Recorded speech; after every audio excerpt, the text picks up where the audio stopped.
പരിശുദ്ധ ദൈവമാതാവിന്റെ വണക്കമാസം 2-ാം തീയതി.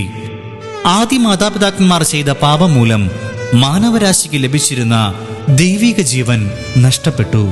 എങ്കിലും മാനവവംശത്തെ രക്ഷിക്കുവാൻ പിതാവായ ദൈവം സ്വപുത്രനെ ലോകത്തിലേക്ക് അയച്ചു. ദൈവത്തിന്റെ കാരുണ്യം മനുഷ്യരിൽ പ്രകാശിപ്പിക്കുവാൻ അവിടുന്ന് മനുഷ്യരൂപം സ്വീകരിക്കുകയാണ് ചെയ്തത്. അങ്ങനെ പരിപൂർണ മനുഷ്യത്വം സ്വീകരിക്കുവാൻ തയ്യാറായ ദൈവം പരിശുദ്ധ കന്യകയെ തിരഞ്ഞെടുത്തു എന്നത് ഏറ്റവും പ്രാധാന്യമർഹിക്കുന്ന കാര്യമാണ്. അന്ന് ജീവിച്ചിരുന്ന സകല യഹൂദ സ്ത്രീകളിലും വെച്ച് ശ്രേഷ്ഠയായ ഒരു സ്ത്രീയെ ദൈവമാതൃസ്ഥാനത്തിനായി തിരഞ്ഞെടുക്കുകയല്ല ദൈവം ചെയ്തത്.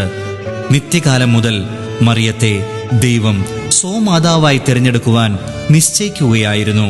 പ്രപഞ്ചോൽപത്തിയുടെ ആരംഭത്തിൽ, തന്റെ വഴികളുടെ ആരംഭത്തിൽ, യാതൊന്നും സൃഷ്ടിക്കുന്നതിനു മുമ്പ് തന്നെ ആദിയിൽ മറിയത്തെ സ്വായത്തമാക്കിയിരുന്നു.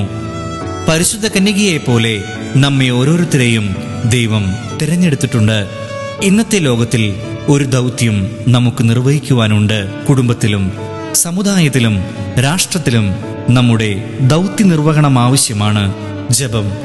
ലോകപരിത്രാതാവിന്റെ മാതാവാകുവാൻ ദൈവത്താൽ പ്രത്യേകവിധം തിരഞ്ഞെടുക്കപ്പെട്ട പരിശുദ്ധ കന്യകയെ ഞങ്ങളും സ്വർഗഭാഗ്യത്തിന് അർഹനായി തീരുവാനുള്ള അനുഗ്രഹം ദൈവത്തോട് അപേക്ഷിച്ച് ഞങ്ങൾക്ക് വാങ്ങിത്തരണമേ.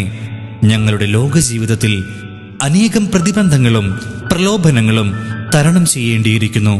അവയിൽ നിന്നെല്ലാം മുക്തി പ്രാപിച്ച് ഞങ്ങൾ അങ്ങയോട് കൂടി സ്വർഗീയ സൗഭാഗ്യത്തിന് അർഹനായി തീരുവാനുള്ള അനുഗ്രഹം നൽകണമേ.